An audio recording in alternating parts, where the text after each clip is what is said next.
What's going on, everybody? Welcome into this edition of Birds Buzz. Andrew DiCecco here, Birds Insider for 97.5 The Fanatic, and Eagles beat reporter for InsideTheBirds.com.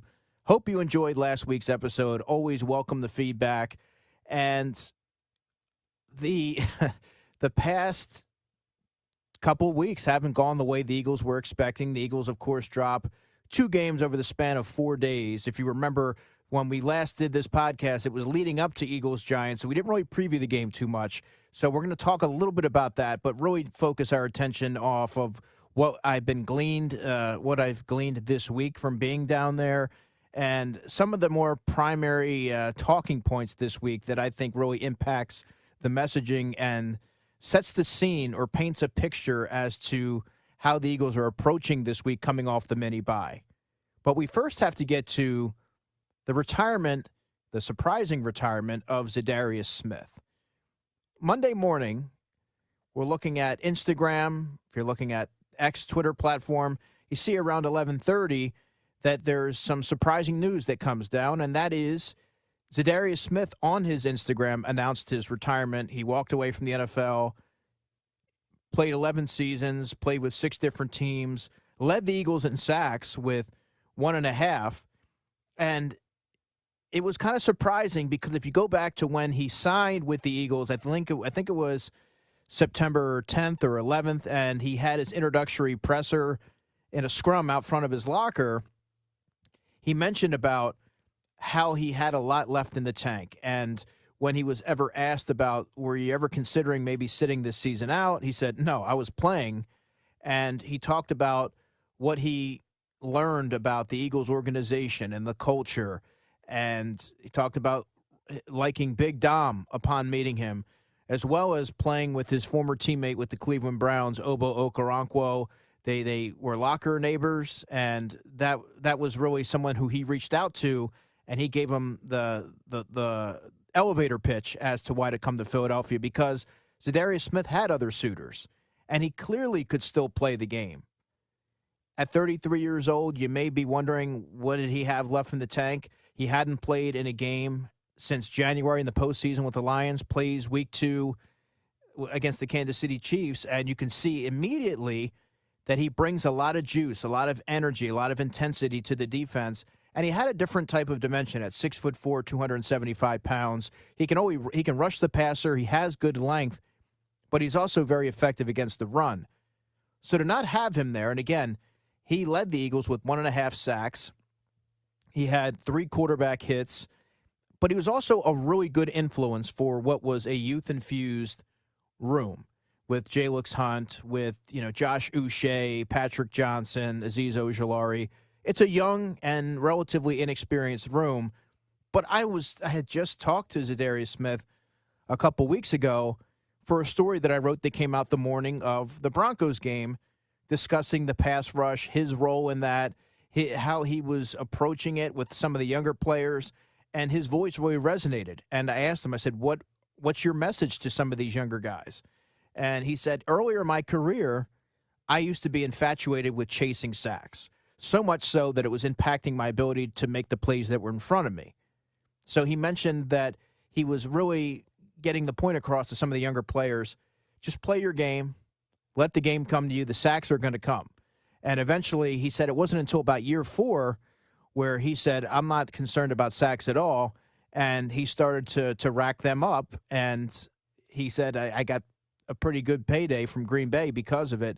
So I think that he said that was something that the younger players understood after a while. And he was able to pick out certain things about how tackles were approaching them and little things that maybe if you haven't played a lot in the NFL, you may not be as privy to. But he's able to give that on the spot. He was able to give that on the spot coaching. So to not have him there, it depletes the unit. At one point, the Eagles had 7 edge rushers, and now they're down to 4. And I understand that there's a lot of questions right now, but it's also important to remember that Nolan Smith, who entered the season headlining this group, should be returning sometime in November with the tricep strain. And Jalix Hunt's had some good rushes. Look, the numbers aren't there. Patrick Johnson of the group that's still in place is the only edge rusher who has a sack on the season, which is kind of crazy to think because he didn't even start the season on the Eagles' 53-man roster. He was on the practice squad and then eventually got signed, and he's really made his way in the NFL through special teams. But Vic Fangio seems to take a liking to him. He's a good effort player, and there's something to be said for being able to hang around as a seventh-round pick back in 2021 and establish that kind of staying power. But the reality of the situation is the Eagles are really light in that room, and a lot of those players, Josh Uche is best suited for a situational role. I think he offers a lot in terms of pure pass rush ability, but I believe the most snaps he's played was 38% of the snaps a few years ago when he was with the Patriots, and he had a career-high 11.5 sacks. Patrick Johnson is a player who can be effective in a situational role. The same goes for Azeez Ojulari. Jalix Hunt, Vic Fangio really likes him. If you listen to how he talks about Jalix through different press conferences over the years, over the past year or so, and that was someone he identified in the draft as a player that he really liked, and he doesn't offer hollow praise.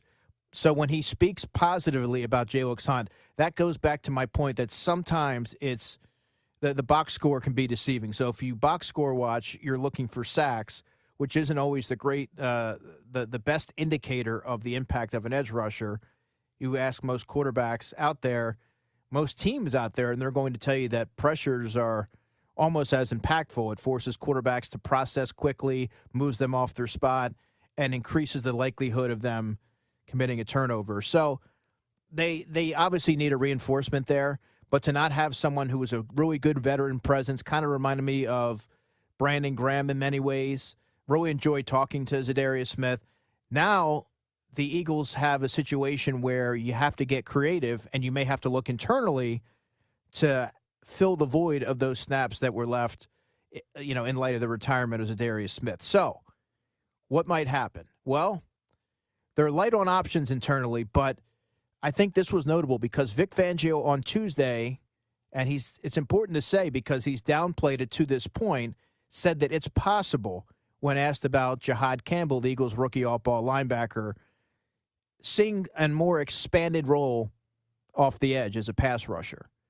That was, if you remember back to when he was drafted, that was some of the allure, the fact that he can be an off-ball linebacker but double and give you that versatility as someone who could rush the passer. So can Zach Bond in that way, but when you're light on numbers like this and you're trying to find ways to generate pressure, this is one of those avenues that you may have to explore, even though it seems like it's a last resort, because whenever Vic was asked about it, he would always say, not at this time or not right now.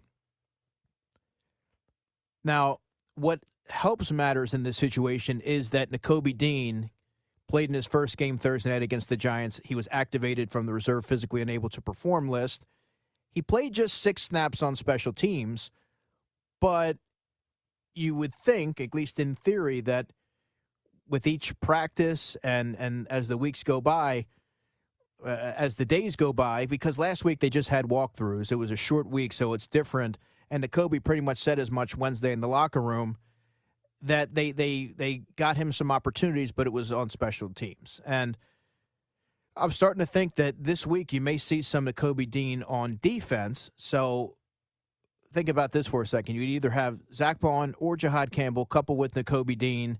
And I'm not suggesting that Nakobe is suddenly going to be able to take on the lion's share of snaps, but his involvement with the defense should allow Jahad Campbell and or Zach Bond the flexibility, Vic Fangio the flexibility, to deploy them off the edge and mix in with some of those other players. But it's going to be challenging. It's certainly going to be challenging, at least in the short term. I am expecting Howie Roseman, as he always is, to leave no stone unturned for the betterment of his football team, and I'm expecting him to be aggressive ahead of the trade deadline to add another body, an impactful player at that position. You're not going to be able to rectify all of the perceived issues in one trade deadline. I'm sure we all can agree on that. But what we can also all agree on is that they have areas of need at cornerback as well as edge rusher. Those were talking points that I can point to through the offseason, through training camp, that were brought to light. They're still problematic, but they still have an opportunity to rectify it. Now, there's a number of players out there that could or could not be on the table. I don't like to speculate. I won't get into that.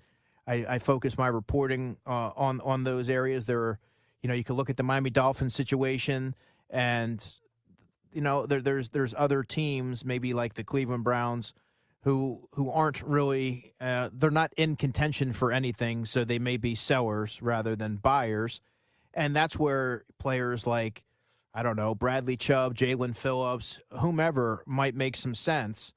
And it would behoove the Eagles to add a player that can not only be a rotational piece, but someone who can be almost a headliner. They need someone who can kind of take the pressure off of Nolan Smith and Jalix Hunt, and ideally someone who's had a sustained track record of success in the NFL. Easier said than done, I understand that.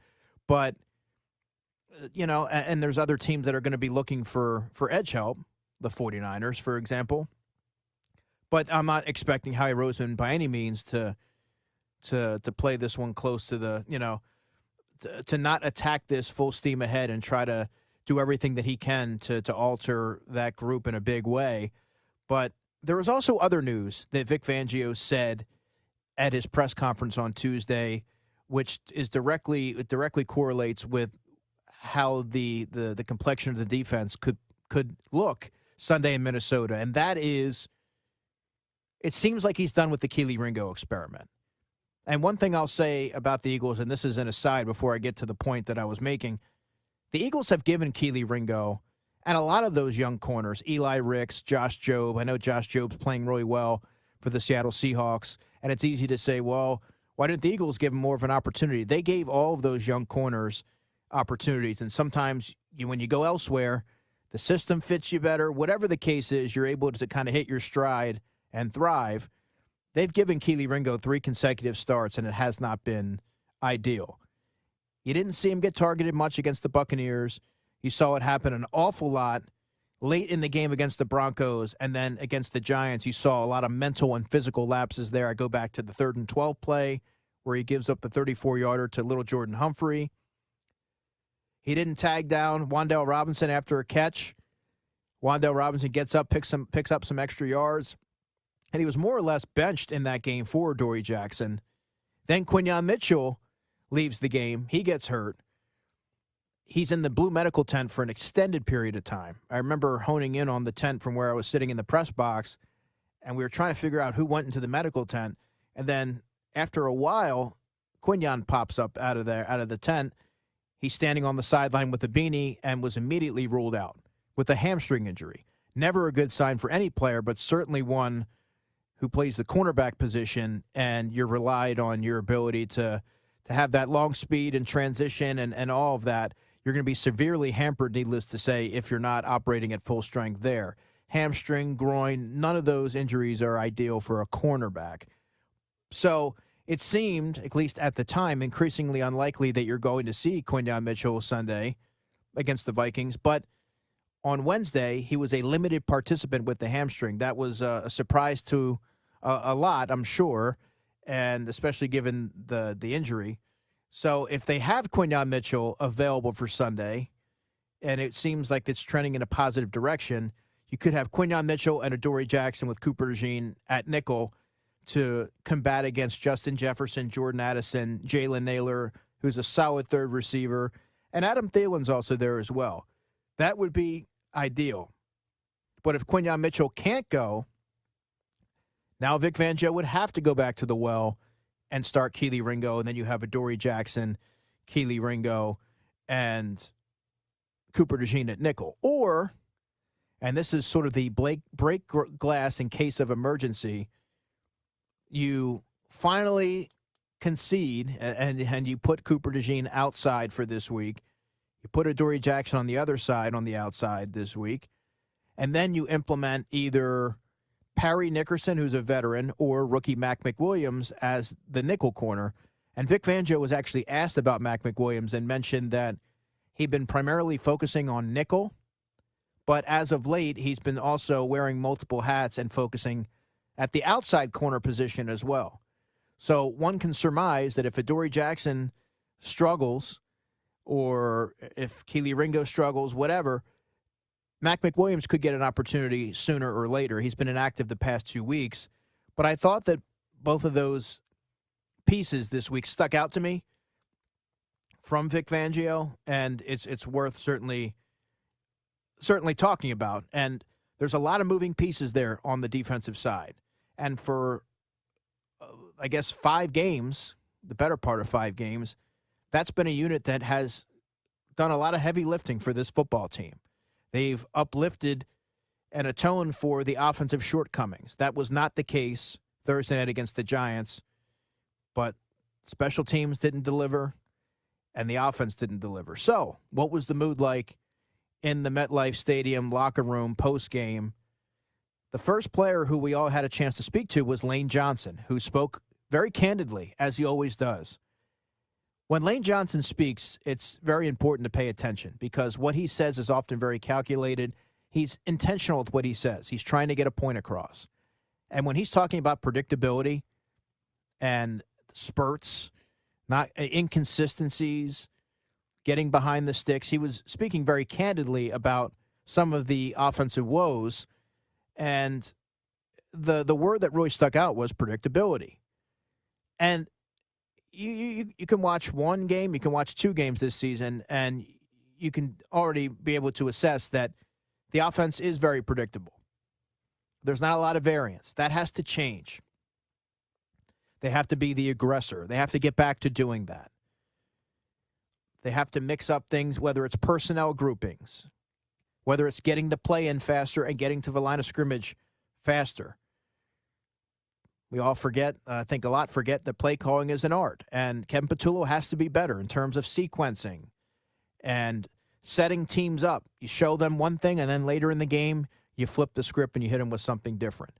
He has to be better in that area. But as I maintain, it's a collective effort, though he shoulders most of that as the offensive coordinator. That's the responsibility that comes with that.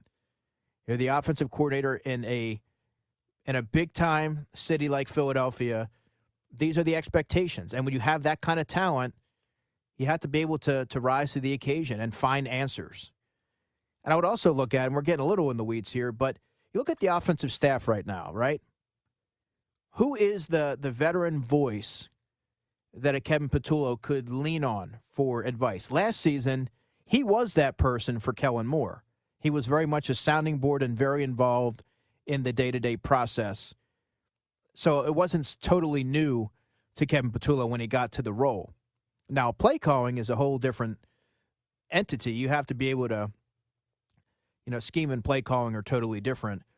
But this year, who was he able to bounce ideas off of?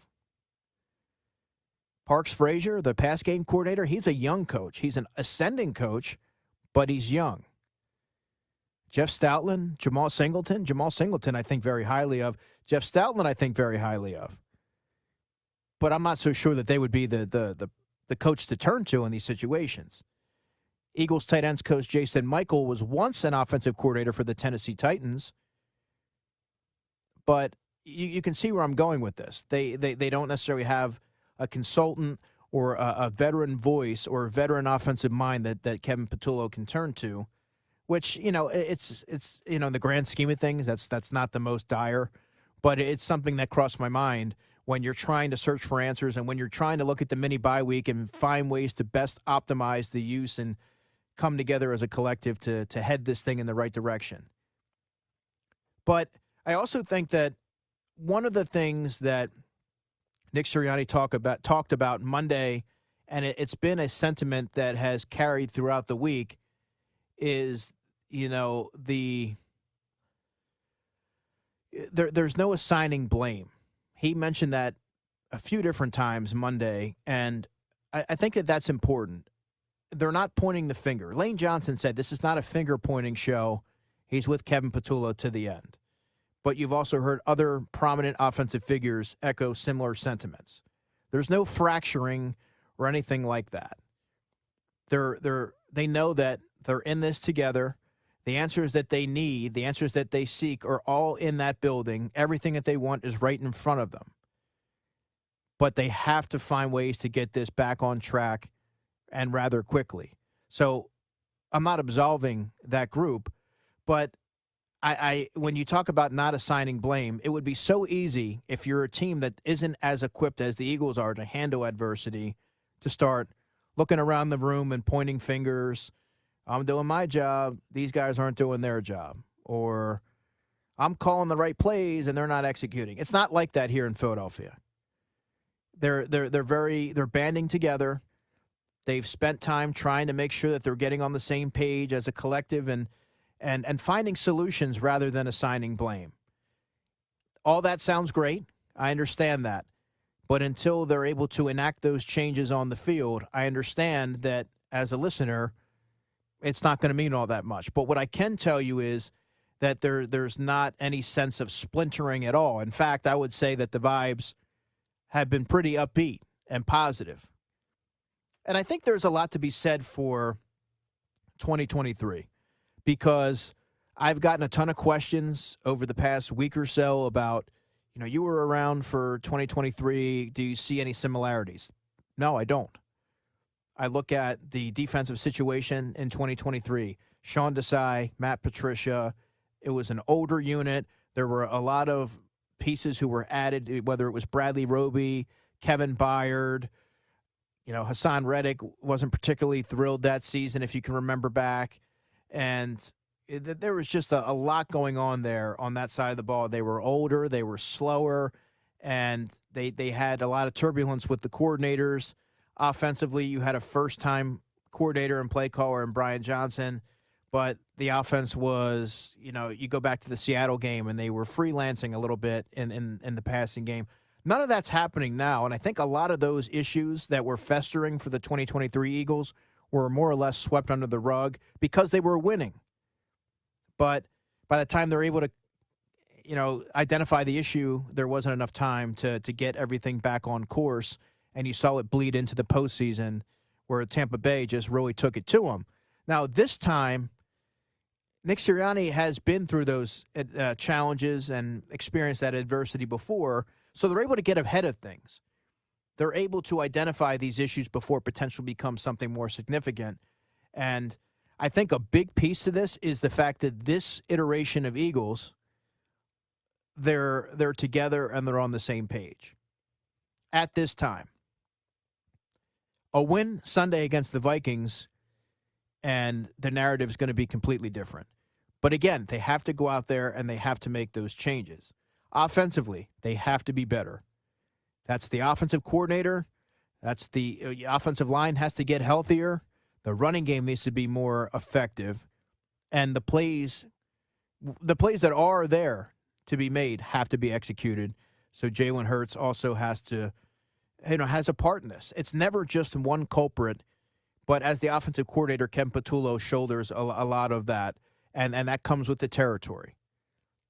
But also, special teams. This is going to kind of get lost in the mix a little bit here, but special teams hasn't been good enough. It wasn't good enough, I should say, against the Giants, especially in the kick return game. I want to highlight that because Tank Bigsby was acquired for a 5th and 6th round pick. Those aren't throwaways. He was brought in here, and the primary focus was for him to be a kick returner.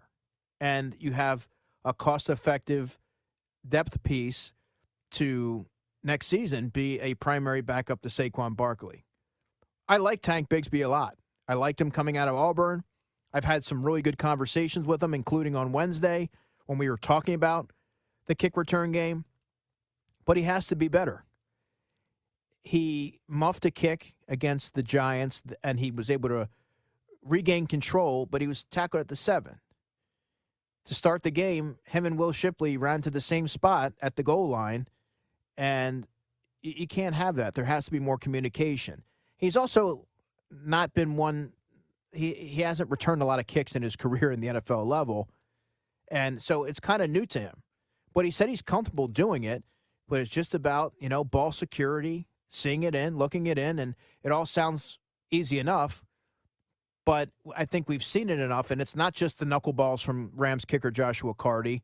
You saw the lapses there against the Giants. There's been times against the Broncos. You can point to other games this season where he's had a hard time fielding the football cleanly, and now all of a sudden you're putting an offense that isn't exactly operating on all cylinders. You're putting them behind and giving them bad field position. A.J. Dillon isn't absolved from this at all. He fumbled a kickoff out of bounds at the 5-yard line, and then he fumbled a play a few plays later. That's not good enough. That's not going to cut it. And so when you look at that and you look at the number of fair catches from Jahan Dotson, he's very cautious in the return game. That needs some more juice. They need more stability. They need more dynamic output from that group. So when I look at the kick return game, they have someone named Xavier Gibson, who they claimed off waivers 3 weeks ago from the Giants. He was previously with the Jets. He was a hard knock standout in that a couple, maybe 2 or 3 years ago. He's also their most accomplished return specialist. I would think that this would be a week that he needs to get on the field. You have to at least see what he's able to do. He's returned kicks. He's returned punts. I say this because, well, one, you have to at least leave no stone unturned and explore all of your options, but you also need to see if he can actually help you, because Darius Cooper, let's not forget, whose spot he took in the receiving, if you're looking at the receiver quota, is, he was on placed on IR September 24th. So by that timeline, his return should be around the corner. So I think you at least owe it to Xavier Gibson and the special teams unit and the Eagles to give yourself another option back there, because maybe he can help you with field position. I'm looking to see if that gets explored. And I also want to see Britton Covey elevated as a punt returner. I want to see if that's in the cards at some point this season. Jahan Dotson's been secure with the football. Eagles special teams coordinator Michael Clay outlined that when he has gotten an opportunity, he's been productive returning. But, he's plays it very close to the vest. And Britton Covey is an aggressive punt returner. He and I have had a lot of conversations over the past 2 or 3 years about hidden yards, and he just has such a great understanding about how to read certain punts. He can make split decisions. He would coordinate and meet with his return unit and talk about what the opposition looks to do. How are their gunners and how can they be exploited? He just has such a natural feel and understanding about the finer nuances of special teams. And so you have to wonder if this continues, if he'll get one of those game day elevations down the line. Those are, little things in the grand scheme. I understand that. But when field position is at a premium, especially with an offense that's sputtering, you have to do whatever you can to give yourself the best advantage. And finally, let's look at the Minnesota Vikings before we get out of here, because the Vikings are a team that, especially defensively, I like some of the pieces there and how they could potentially pose some matchup concerns for the Philadelphia Eagles. So let's get into it. On the defensive side, they're going to be seeing their old friend Isaiah Rodgers at one corner. They have Byron Murphy at another corner. Theo Jackson at safety is a player who I like. He's been thrust into a more prominent role this season. I like his length at about 6'1", 200 pounds. So he has at least in theory, the body type to affect throwing windows over the middle of the field. Blake Cashman, their do-it-all linebacker, he's going to be returning this week, which is a huge that's a huge upgrade for them. Defensive line, Jalen Redmond has been a great story of development. Undrafted player out of Oklahoma, has 3 sacks for them this year. They have Jonathan Grenard. They have Jonathan Allen. Javon Hargrave, another former Eagle, on that defensive line. So there's quite a number of pieces that they have, and they're deep. And all of that, the personnel is further, amplified by the mad scientist mind of Brian Flores, who will get really creative and throw some unique looks at quarterbacks. And what I'll say this about Jalen Hurts, this year, say what you will about the offense as a whole and, his role in all of it, he's been very good handling the blitz this season, handling pressure. And I don't think that gets talked about enough, but I want to bring that up because teams have been trying to throw the kitchen sink at him to start games, and he's had an answer for it. The offensive line has had an answer for it. By the way, the offensive line, in my estimation, has done a nice job in pass protection. We talk a lot about the run game woes. They've been pretty solid in pass protection. So, I think that's going to be a big challenge for this offense. But what I look at Isaiah Rodgers, and I'm a big Isaiah Rodgers guy. I've talked a lot. I talked to him a lot last season. Got to know him. He's a smaller corner who has a knack for making plays on the ball, and I'm wondering if the Eagles will try. I mean, he's going to see a lot of A.J. Brown, so you may see A.J., who outweighs him. He's strong. Go up and they might try some of those 50-50 balls.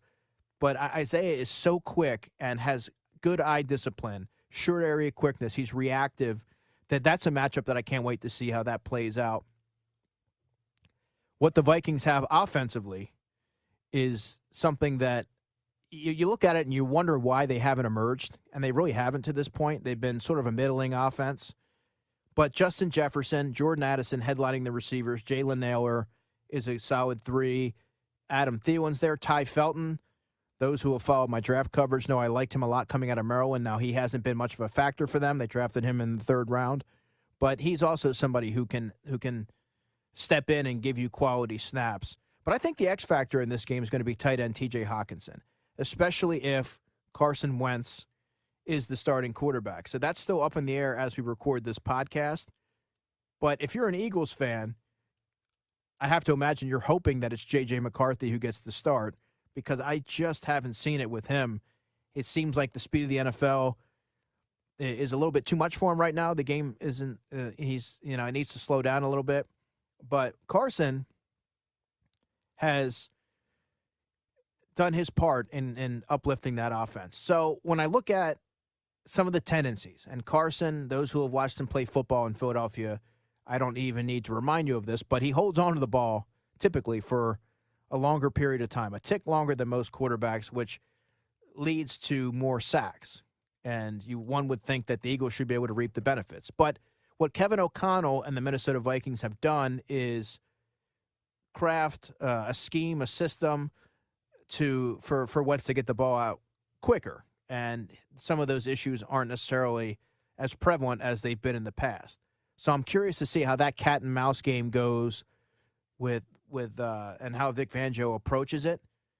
But they should have a chance to get to the quarterback. They should have a chance to get a hand on the football. And they just have to get their swagger back. I think that is the key here. You don't often see an Eagles team that's out physical. I think we can all say that the Giants were the more physical team on all 3 facets of the ball, which is very atypical from a Nick Sirianni-led team. So I'm looking to see the Eagles rebound in a big way. And based on all the messaging that I've heard through the first couple of days of availability and the pulse of that locker room coming off that loss to the Giants, they have the mini bye week. There's a lot of positive momentum moving forward here. And I understand that, more or less talk is cheap. You have to go out there and you have to ultimately prove it on the field. And they're going to have that opportunity. But I can tell you that, my sense right now, my read right now isn't that the vibes are off or anything like that, and I don't equate it personally to 2023. One final note here before we roll out.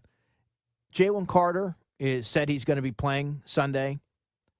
Mentioned that the heel injury happened in practice. He talked to some people, and they kind of put together a plan, and they explained what the injury was, and he said they moved on from there. But it had nothing to do with the MetLife Stadium turf, and he also mentioned that he was very close to playing last week. And I was honing in on him pregame, watching to see if he was going to go through warm-ups. He had a lengthy conversation with Howie Roseman, defensive line coach Clint Hurt, a trainer, and I believe there were others there. It was a short conversation. He walks back to the tunnel, shakes hands with his agent, Drew Rosenhaus, signs a few autographs, and then shortly thereafter it was announced that he was inactive. But he did say that it was close. And I think more importantly for Eagles fans, Jalen Carter said, I'm playing Sunday. So you already know that Jalen Carter's in the mix. We'll see about Quinyon Mitchell. We'll see about Landon Dickerson. Grant Calcaterra did not practice Wednesday with the oblique. We'll keep an eye on that. But it seems like for the most part, some of the key injuries that the Eagles have sustained are trending in the right direction. But there's a lot more to unpack. We'll see what happens this Sunday. I like the Eagles' chances to have them winning this game. I don't necessarily have a score just yet, but I do like their chances in getting back on track, and I think that they can use this win as a springboard to a big revenge game, if you want to call it that, against the Giants heading into the bye week. Well, these podcasts go very quickly. That's going to do it for this edition of Birds Buzz. I'm Andrew DiCecco. Hey, if you like the podcast, tell a friend. Be sure to like and subscribe. You can find this on YouTube, all major podcasting platforms. I appreciate all the feedback. Appreciate you taking the time to listen. And that's it for now. I will catch you on the next one. Hey, guys. Andrew DiCecco here. Hope you enjoy Birds Buzz. And be sure to like and subscribe on YouTube. And if you liked Birds Buzz, check out our other videos on YouTube on the links right here.